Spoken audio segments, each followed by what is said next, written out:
Good afternoon and welcome to NTV this afternoon. Now, the National Teacher Policy is designed to develop a teaching profession ready and able to meet the needs of our country in the 21st century. Now, it brings clarity and coherence to the complex but critical matrix of teacher education activities, from initial recruitment as a student teacher throughout professional career of the teacher. And in the overall, the overriding aim of this policy is to properly equip teachers to undertake their essential and demanding tasks to enable them to continually enhance their professional competence and performance, as well as raising their esteem in which they are held by the people of Uganda. So to provide an overall strategy for the successful recruitment, retention and professional development of the teachers to meet the social and economic needs of the country, we have Mr. Kibedi A. Nkutu, a Principal Education Officer and Secondary Education Teacher from the Ministry of Education and Sports, Mr. Sempala Sebastian, a Senior Education Officer, Instructor, Technical Education from the Ministry of Education and Sports, and you have Ms. Mujisha Annette, a Principal Education Officer, Primary Teacher Education from the Ministry of Education and Sports. They're here to help us make sense of the standards and the guidelines. The show is sponsored by UNESCO under the Norwegian Teacher Initiative in collaboration with the Ministry of Education and Sports. My name is Andrew Chamagero, and good afternoon, my panelists. Good afternoon, Andrew. Well, to start with, this is our third serialized conversation about the teacher policy. And in the previous ones, we have seen the legal framework. How is it going to work? We saw what are the targets and the objectives, the mission of the entire policy. Today, with me, we're going to discuss about the guidelines and the standards of all this that is coming underway. And those joining us online, by the way, the hashtag is National Teacher Policy. Be sure to tweet with us on Twitter. The hashtag is National Teacher Policy. I'll start with you, Mr. Nkutu. To start with, throw more light about the first one, the first standard of the policy, that is with regards to admission and enrollment of quality trainees in the teaching profession. Quality trainees. That is my key word there. Yeah, thank you very much, Andrew, and thank you for welcoming us here. We also thank our sponsors. Good afternoon, viewers. The first standard requires us to admit or enroll quality learners, quality trainees. And we are beginning, when we begin this policy, we shall be recruiting senior 6 leavers at all levels, as we shall be explaining later. And we want to select the best, so that we have a professional teachers who are really professional, and because we have selected them from the best across the country. And this will entail, we want the profession to be loved by everybody, not as the last resort, as the situation has been, that we take on people who are not even interested in the teaching. Oh, yes. As we shall be explaining later in these standards, we want people who are interested in the profession. We want people who have performed very well at senior 6. We want people who will be committed to the teaching profession. So literally, we are looking at people who have a calling to teach. Exactly. Not as a last resort. Exactly. That's what we really want to see. Okay. As we implement this policy, so that our children of this country are trained by people who are professional, who are motivated, who are willing, and look at teaching as a noble profession rather than a last resort. Okay. Is this informed by the TISA report of the 47% who would say, in case any job comes up, I could possibly leave the teaching and I go to any other opportunity? Yeah, true, Andrew. Because when the TISA research was carried out, as you've rightly put it, many teachers were saying, I could go out of the teaching profession at the given opportunity.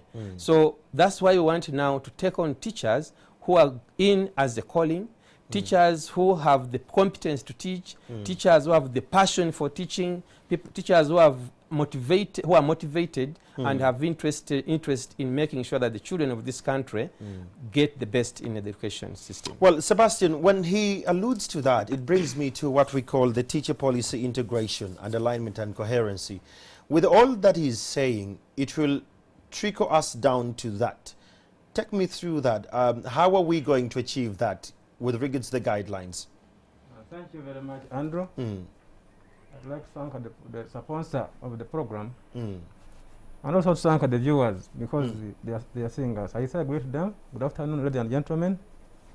For us to be able to achieve that, Ministry of Education and Sport is going to spearhead establishment of institution of reform, and this institution we are going to put up National Institute of Teacher Education, and as a ministry we have already selected one institution, which is the. Let me remove this. Yes, yes. We have already taken up a step. We have an institution in place now, selected, Shimon, to be transformed into Uganda National Institute of Teacher Education, which will handle the CPDs for teachers and all other programs for teachers. Okay. Secondly, with the Act of Parliament, we are going to see that we put in place this is called National Teacher Council, and it can only be established by Act of Parliament. This council will be responsible for licensing, registration, appointment of teachers in this country, and also to handle issue of indiscipline. It will be the role of a council. It's a very good thing, the policy. Then, thirdly, we shall achieve that through harmonization of the existing education acts. Okay. Yes. That's where it was coming. To avoid the duplication yes. in the system. Okay. Yeah. That is much more enlightening. Back to you, Ms. Mojishe. When we started this conversation of the policy, the bigger conversation online of those watching, the feedback we're getting, someone gave an example on Kotiwa's message. He said, a teacher earns 400,000 Ugandan shilling of this year's dependents and of this year's to go and upgrade and meet the new standards that have been set by the policy. Now, this brings me to the guidelines. How are we going to find a middle center for the practitioners and the powers that be with regards to remuneration and incentives for the teachers? Thank you, Andrew. I request that you move the please. Because otherwise the voice may not be heard properly. Okay. And good afternoon, viewers. Like my colleague has said, all that we are doing in National Teacher Policy is a baby that came from the report called TISA report. And the TISA report came out clearly indicating that teachers are very demotivated, and you know working with a demotivated person is very, very dangerous. So as a Ministry of Education, we thought that it was very fitting to look around for something that we can do to make sure that these teachers are motivated. So we embarked on developing a teacher incentive framework, and this teacher incentive framework is supposed to address this issue of demotivation. Now, when we come to National Teacher Policy, remuneration and incentives for teachers focuses on, first of all, addressing the salaries for the teachers. Thank you. Now, like Mr. Nkut has told you, we are going to start training graduates. Now that means if we are going to start training the program on undergraduates, we are going to produce graduates. If we produce graduate teachers, then we cannot pay them the salary of grade 3 as we have been doing it. Because remember, in primary, the minimum entry for teaching was grade 3. Yes. And therefore, we have been paying salary that is commensurate to grade 3. So at this level, since we are going to have graduates, the government is now working to ensure that by the time we have all the people in the field beginning with graduate, then they're going to be paid the salary of graduate level. That means your 300 we are talking about, it's going off. Amen. 2, another issue that the problem that the teachers have been facing was accommodation. Teachers drive so many kilometers, live around this Kampala, riding bicycles, others walking and coming to teacher. By the time the teacher comes to school, he is full of dust, very tired and demotivated. So we are saying, now that the salary is going to be upgraded to graduate, this teacher should be able to have accommodation. So another item that we are looking at to increase in the budget with accommodation, Ms. Mojishe, just a bit, with this coming in play, It will literally mean that the teacher will have substantial standard accommodation. Is it close to the school, or he could still be somewhere far but still come? Now, in this case, we are looking at construction of teachers' accommodation at school. That's what I wanted to hear. Perfect. Then if you choose, if we are teaching at Serena Primary School, Yes. and you say, for me, as Andrew, I have a house in Iseta, I want to stay in Iseta, Yes. then you have no reason to tell me as your head teacher that you came late, because the house is I here. have a provision, yes. And you must be in class in time. Perfect. Then another thing that we are working on under teacher incentive is we are looking forward to developing a committee. We want to have a committee that is cross-cutting with Ministry of Education, Ministry of Finance, Public Service. And what is this committee going to do? The committee is supposed to focus on management of payroll. Because much as people are saying government teachers are getting salary, sometimes there are so many issues that are coming in. Issues like you wake up, you have a loan, and you have been deleted.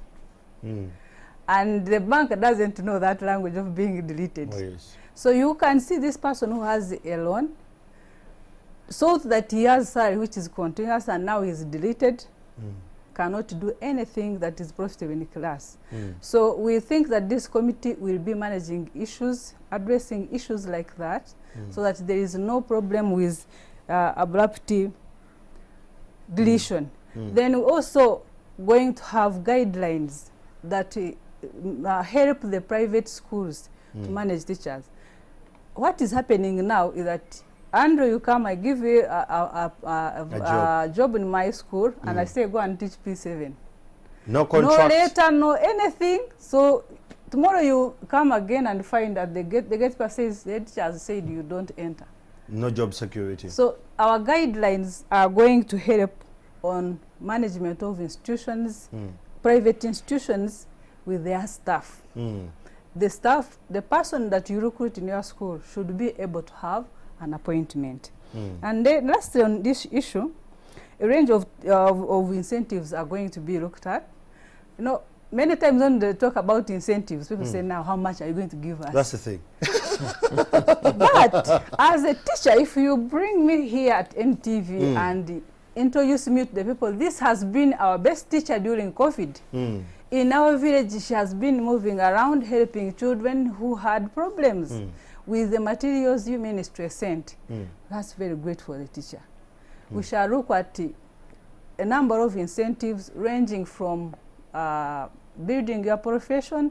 You can be sent for a workshop for 1 week. Or you can scholarship. be sent you can be given a scholarship to go for upper grade. Wow, that is great. Yes. Well, So that is a great conversation there. addressing I really love the fact that it is tackling the financial bit, but again, there is inclusion. So whoever gets this has a role to play. Mr. Nkutu, coming to this, all that she has said, there is a lot of figures and money involved there. I want you to explain to us about the accountability and performance management of teachers now. She has handled the remuneration. Money seems to be coming in shape now. Accountability. What this policy is bringing for the first time, I think, in this country is to make the teacher accountable. A teacher is accountable to all the stakeholders in education, beginning with the child, the learner. How accountable is our teacher to the learner? This is what we want to see. If a teacher, you are absent, and how do you account that to the learners? How do you account that to the management of the institution? How do you account that to the education? You are drawing a salary, for example. So we want to look at accountability of the teacher to begin with, right from the classroom, and what surrounds the teacher in performing his or her duty. And this teacher will frequently be evaluated. We evaluate the performance of that teacher. Now that becomes the role of the school to begin with, the school administration. Are they able to support this teacher to do his or her work? That is accountability on part of the institutional administration. Are they able to manage the performance of this teacher? And then other levels. We have, for example, the primary schools, we have the district education office with many officers. We want them to also to be accountable. From that level? From that level. Perfect. Yes, because they are giving the teacher the salary. Are they inspecting the schools? Are they providing the necessary materials? If UPE has been released, is it sent to the schools in time? So we want to look at a system or a situation where there is accountability. The parent needs accountability. The teacher should be able to account the parent. It's not just enough to tell me or tell a parent your child is poor in math. But what have you been able to do to help this child? Upgrade, yes, because if I have paid my school fees, I wait for good results. Value for money. Value for money. So we want that system. We have bodies that are in charge of our schools. School management committees for primary. We have board of governors for secondary. We have governing councils for tertiary and university institutions, university councils. We want them to be accountable to the state of Uganda, to the parents of Uganda, to the learners in Uganda. So this is the system that is required in this policy. So that means any teacher who won't be accountable or whose performance assessment will be below, he will be reprimanded, or she will be reprimanded. Exactly. Like my colleague Annette was talking about incentives, but we also have punitive measures. If you are not measuring to the standard, then the institution and the government has a duty either to help you to improve on your skills and competences, and if we prove you are unable, then we have no room for you in the teaching profession. Let me tell you that when we establish the teacher council, one of their roles will be to register teachers, so that any teacher stepping in a class is registered by the teacher council. Currently it is being done by the ministry, but when the teacher council is put in place, that role will be there. Then every 2 years, according to this policy, a teacher will be re-registered again. Will have to apply to be registered. So once you apply their checks, they have to first check your performance, your previous performance. Exactly. Oh, so we look at what you have been able to do. Are you developing professionally or not? Are there discipline issues or not? And therefore, like lawyers do it, like engineers do it. If you are in 2 years, if you don't prove that you are worth it to be still in our teachers, you're still a quality teacher, you can't account for your actions in the profession, we tell you, please, you are in the wrong profession, we recruit you. That's the beauty of this policy. That's the beauty of this policy. It's a great conversation. The hashtag on Twitter and Facebook is the National Teacher Policy. We'll be capturing some of your feedback a little later. With me, I have experts from the Ministry of Education and Sport explaining how the guidelines and the standards of the National Teacher Policy will be well aligned. Now, coming back to you, Sebastian, whatever he's talking about and what Annette alluded to earlier brings us to the 21st century. We are looking at the skill set of the 21st century. If you could take us through the integration, how are we integrating the skill set of the 21st century into this policy and we see it feasible on the ground? Thank you very much, Andrew. As a ministry, we are going to take care of 21st century because the era now we are in the COVID era. It requires 21st century. The new normal. The new normal. So we have to equip our teacher with 21st century to enable our learner cope up with the changing digital era. Okay. For us, ministry shall achieve that through, as now we have taken a study on the existing curriculum in teacher education. Okay. So that study gave very many recommendations to see that when we're developing a new curricula for the all teacher education institution, we shall ensure that we integrate this skill. Like I want our teacher to have effective communication, like the way I'm talking now here, because I'm trained. We want them to be a problem solver. You have to solve a problem. You have to think within the box before you think. Some people say think outside the box, but I ask them always, have you thought within the box? Before you went out? Yes. That's now modern way of doing things. Oh, yes.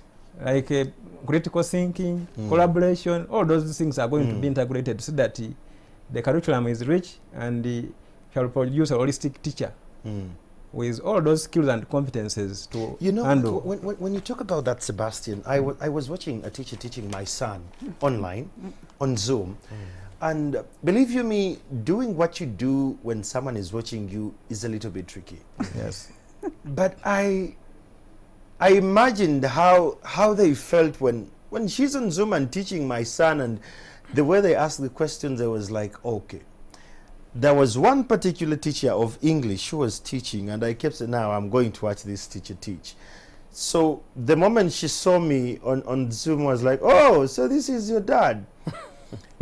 In one or the other, she didn't express herself the way she should have expressed herself. So these skill sets that are digital, we are looking at a teacher, the one you're talking about, who is digital prone and comfortable and confident and can execute to that level. Yes, yes. That's what you're looking at. Yes. Now, looking at that vis-a-vis the technological challenges we have in the nation, how are we going to go over that, Sebastian? Because we're talking about this, that teacher could be in Uganda here, in Kampala, but how about a teacher in Mitoma, deep in the village? He doesn't have internet, and possibly he's not even aware about the e-learning. How do we bridge that gap? How do we make sure that, much as there is no internet now, but when it comes, how ready is that teacher to integrate easily? Thank you very much, Andrew. I'll begin with the existing situation now. As government, because of COVID, we printed the material, they distributed them to the whole country to get care of that. On top of that, we do radio talk show, they have implemented radio programs to help our learners to learn during this COVID time. So on top of that, as a ministry, because of the establishment of UNITE, Uganda National Institute of Teacher Education, we are going to organize to develop modularized CPDs for these teachers. Whether you're from Karamoja, whether you're from Hoima, they will come and attend these CPDs to prepare them to use this modern equipment. For example, a smartphone is a very good tool for teaching. A teacher can use to enrich his knowledge and also to give knowledge to learners. To the others. Yes, it is a very good tool. Wow. And we shall take care, because now, I said there are some other methodology, like active teaching and learning, to see that a teacher is prepared to enable learning. A teacher is going to be an enabler, a mentor, a guide, all those ones. I love the word enabler. Enabler, yes. Yes. Yes, Annette, you want to add on that? Yeah, thank you, Andrew.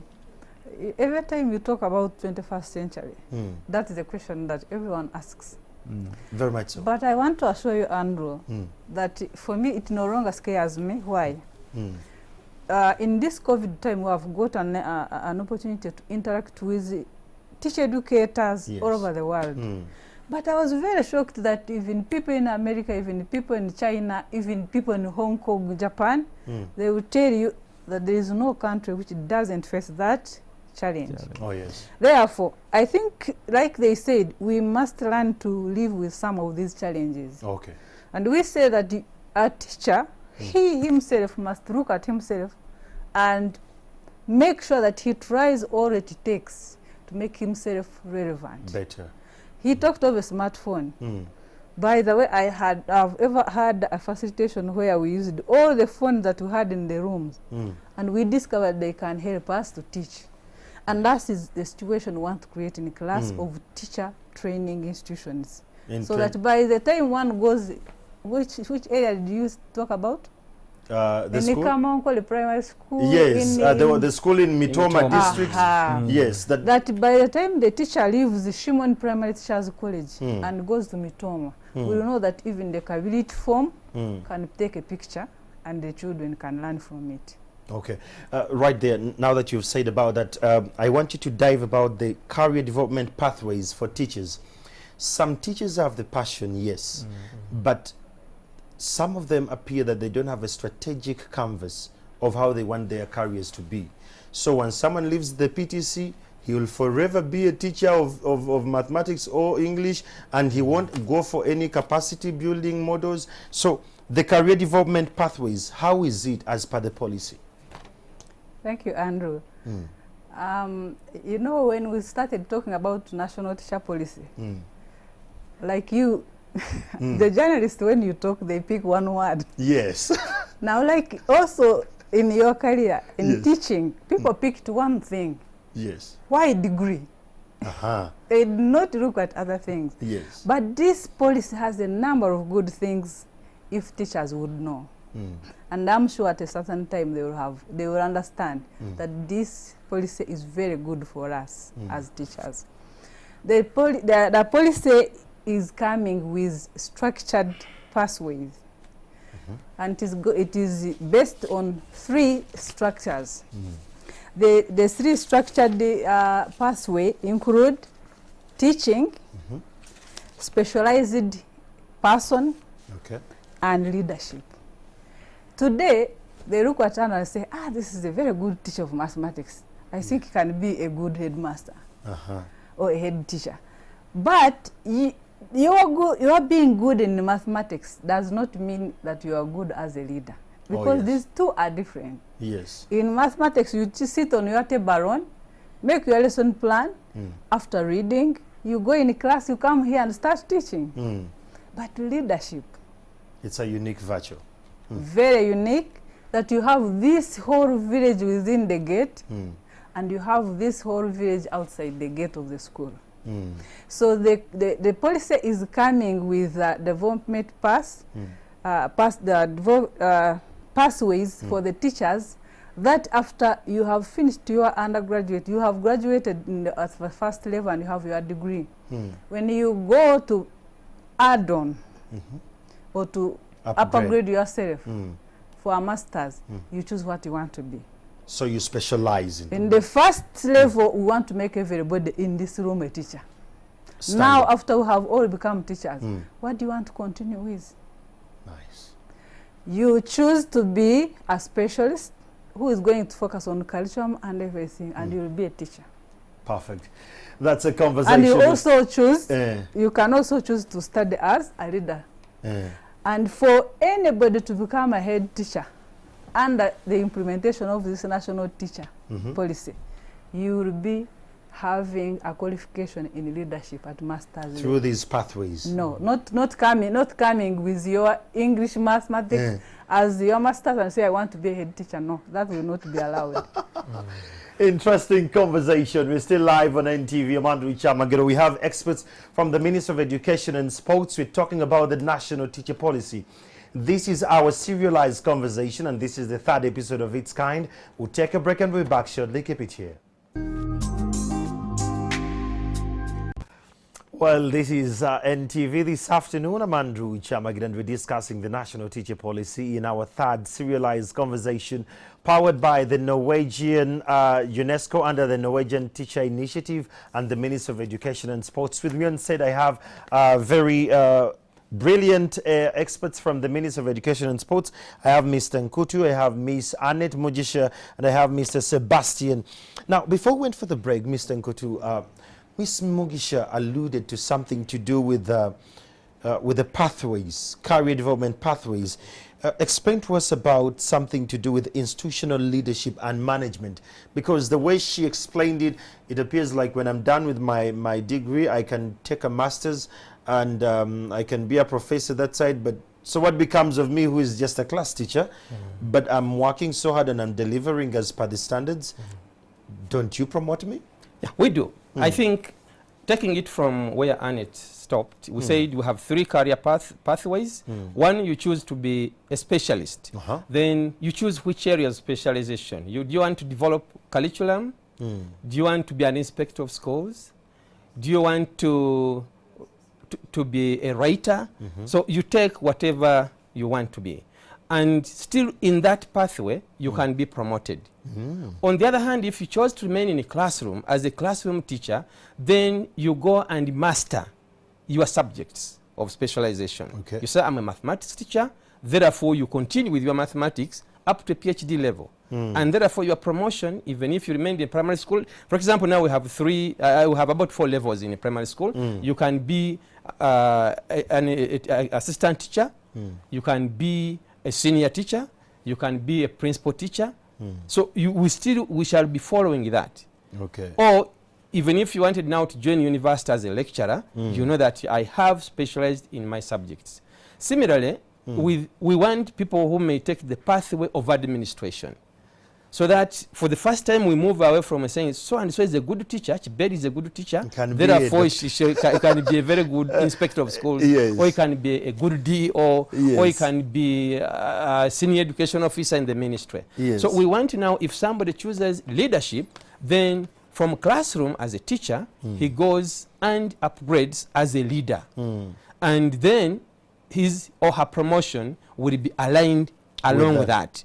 That you can be head teacher of a school, regardless whether it is a preschool, whether it is a primary school, whether it's a secondary school, or a tertiary institution. That's what we would like to see. If you want to manage education in a district as a district education officer, then you must have those competencies of leadership.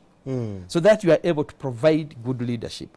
That is what we are looking at in this policy. That in the future, we shall not allow anybody just to go into leadership, because we want to improve the way our institutions are being managed. So it starts from him being in a PTC, then he gets a standard, he's a teacher according to the new standards, then he specializes and upgrades to that pathway he chooses. So he pursues that. Thank you, Kibedi. Now, Sebastian, what he's alluding to, he's trying to package a product of a teacher. Now, engage me about now the teacher product now. Thank you very much, Andrew. We are going to talk about the teacher professional conduct. In order for us as minister to promote teacher profession, the National Teacher Council, which is going to be put in place by Act of Parliament, will be charged by the responsibility to ensure that we inculcate the professionalism of teachers in this country. And all cases of teacher misconduct shall be defined by law.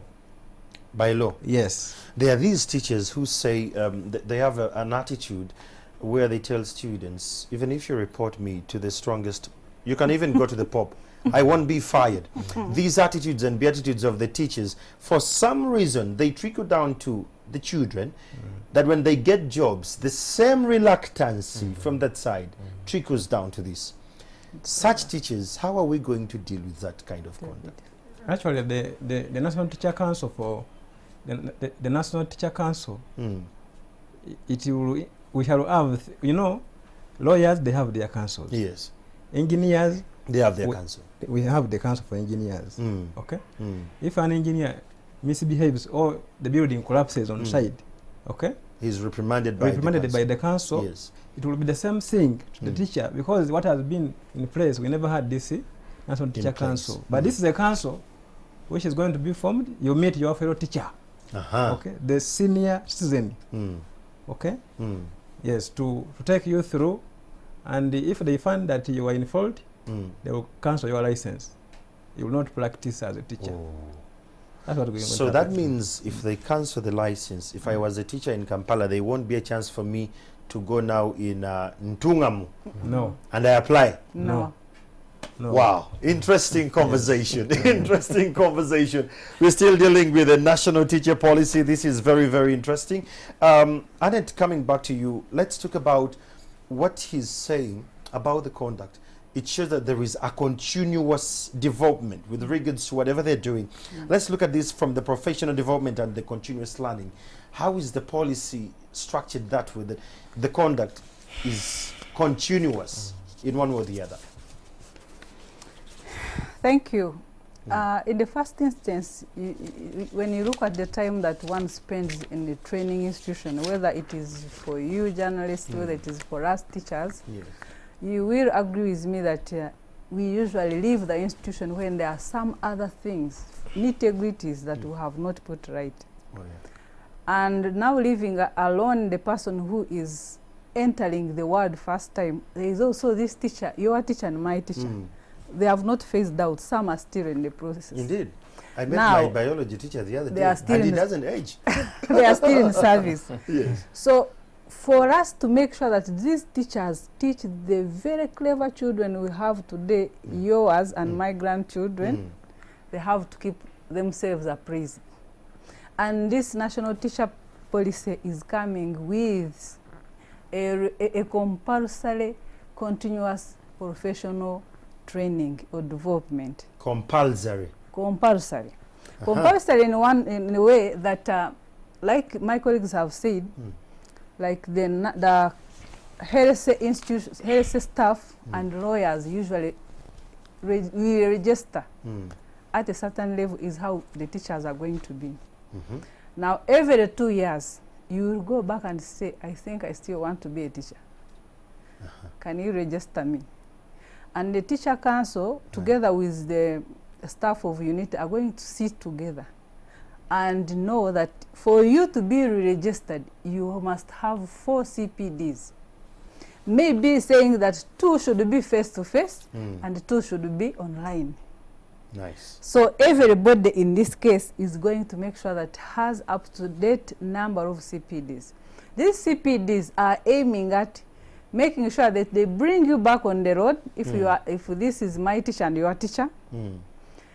Because, for example, if you graduated in 1999, yes. Today there are many things that you need to know. Yes. If you remain in your class as a P1 teacher, they will not come up to there until when you go for a CPD. So we want them to be kept on load. Today we are living in a new normal. We want our teachers to remain in the new normal. The fresh teachers who are coming from the institutions and the teachers in the field who have come. So all this will be done through the CPDs.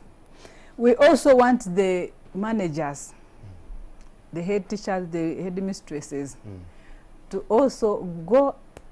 They will have induction courses. They will go through probation or have induction courses to bring them to the level that will show that they are suiting to lead these institutions and produce Ugandans who are able to help themselves and serve the nation. Wow. Very interesting conversation. All that is coming in shape, it is aligning our education system in one or the other.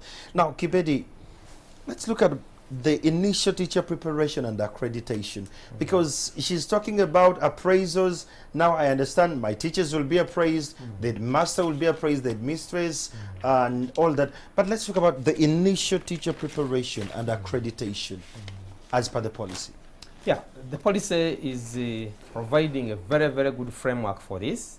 Like we said earlier on, we are going to be taking on quality leavers of senior 6. Those who have passed well are the ones that we shall take on. This means so, that Mr. all... Kibedi, that means the bar has been raised. The bar has been raised. I think as we implement this policy, this issue of massively taking teachers, some of whom, like indicated in the teacher report, are riding borders and so on and so forth. This one is restaurant attendants. So government wants to put money where we have value.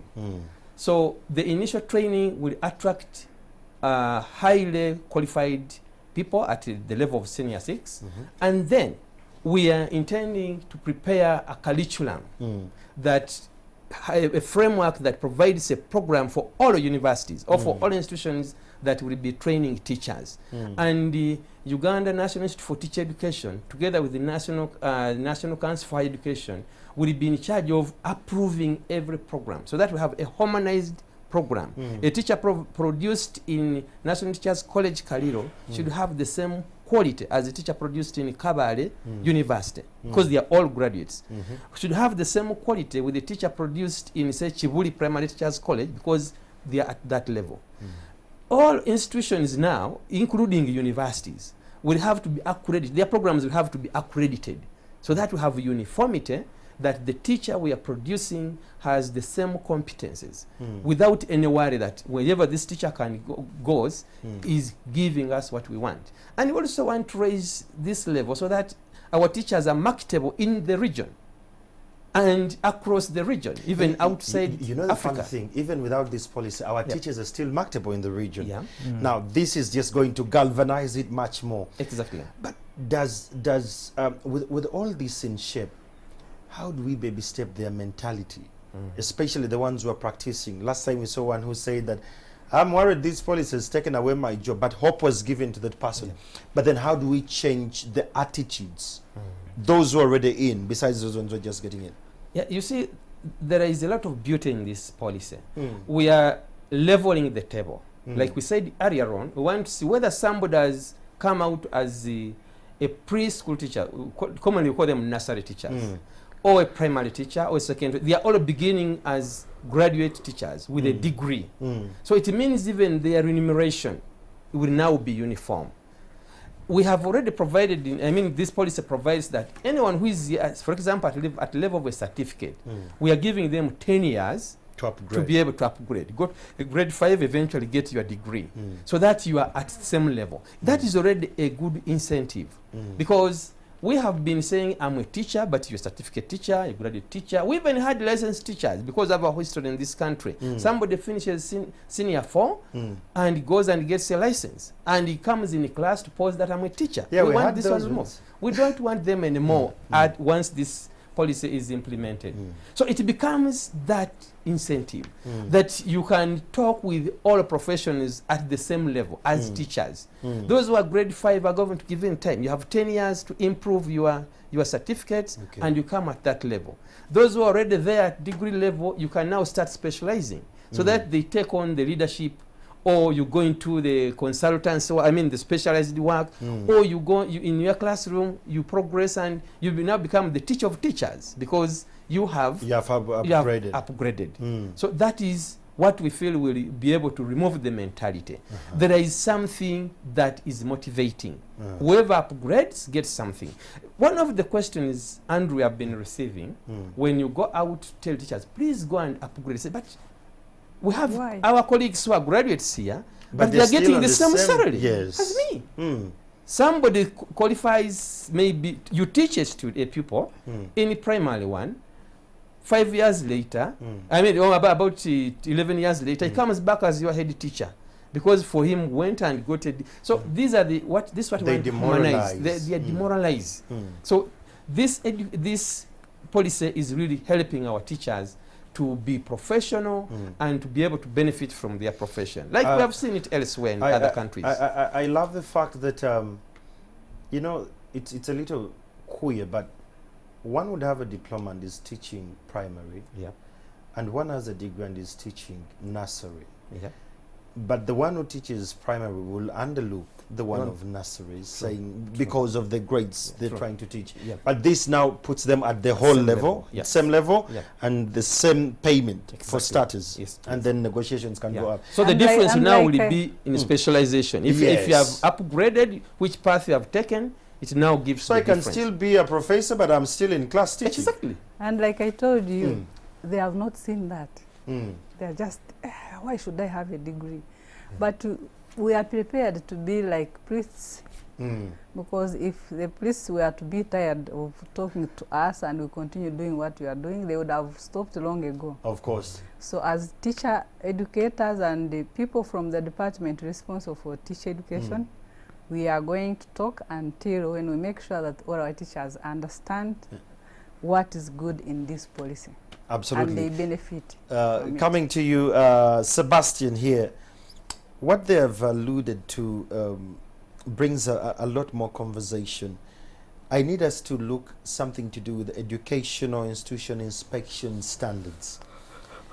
How are we going to go about that with regards to the guidelines?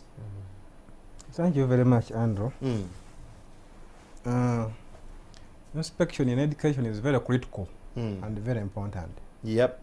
So it calls for inspection standard shall apply to whether private and government or public. So the inspection standards requirements are to be developed to guide the whole process. And as a ministry, we have a Directorate of Inspection Standards. Okay, it will take a lead in this to ensure that all stakeholders performing the function of inspection do it with high level of integrity. Yes. When you talk about integrity, I want to mention a district where I went and the inspector didn't have a bike, didn't have a car, didn't have a motorcycle or anything, but he had to inspect the entire district. And my question was, so how do you do your job? He says, at times I tag along if the agriculture team is moving, I also move. But these skills, the surprise factor we're looking for, that you get to a school and you try to check if they're by standards and all that. Is the ministry trying to also look at how best it's going to facilitate now the inspectors? Because if we have all these teachers plugging into the bigger policy, but when the inspectors are not motivated as well, are we shooting in the right direction? Yes. First of all, Andrew, ladies and gentlemen, the viewers, the head teacher is the first inspector. And the classroom environment, a teacher also has an inspector in the classroom. Then we have the student also the inspectors, because in the class we have, say, class I was a very good inspector. Class coordinator. You can report what is going on today. Oh, yes. Those, okay? Yes. So in this regard, as a government, the government is going to do their best to ensure that they are well facilitated. Okay. Yes, because these things, local government always have budget, they plan to see that they procure these vehicles according to the available resources. Yes, Mr. Kibedu. Yes. Yeah, I just wanted to add that when this policy was taken to cabinet, they looked at it and they approved. So we believe government is going to inject money to make sure that the implementation is good. By the way, remember, we are increasing the quality of the teacher. Thank you.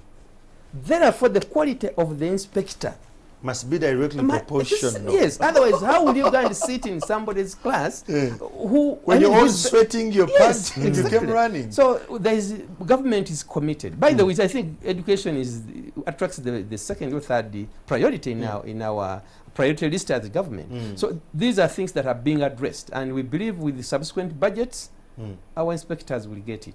Absolutely. As we're coming to the end, let's go to teacher symbolism. Miss Mujisha, explain the teacher symbolism with regards to the guidelines. Viewers, when we talk about teacher symbolism, we are talking about promoting positive image of the teaching profession. Long ago, during the time of our parents, a teacher was the most respected on the village. But where did that go? We are saying it must come back. Since the people who are responsible for that are there, can we bring it back on road? We are saying we must have promotion of culture of public respect for teachers. How do we do it?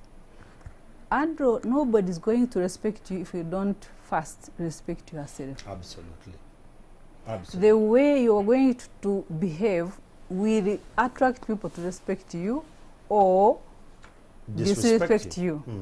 So now, like, we have come along telling you, we want to rebrand this teacher in a way that he or she is going to behave in a way that will call for respect from the community. We want to give professional autonomy to teachers. Like we have told you, we already have the pathway. If you are going to be a leader, through that course, we are going to have units that will make you focus on how a leader should be. Because for us, we look at the leader as the best teacher on the staff. So if you are a best teacher on the staff, you must make sure that you show me that you go in the class at the right time with everything that a teacher should have as he or she stands in front of the children. We are saying we want to give local and national recognition to proficient teachers. We have already told you that we have a framework in place to give incentives to our teachers. We already also we are developing, we want to have what we call Appreciate My Teacher Week. You have had Valentine Day. Yes. And we are saying, really, Andrew, you have teachers who made you what you are. Yes.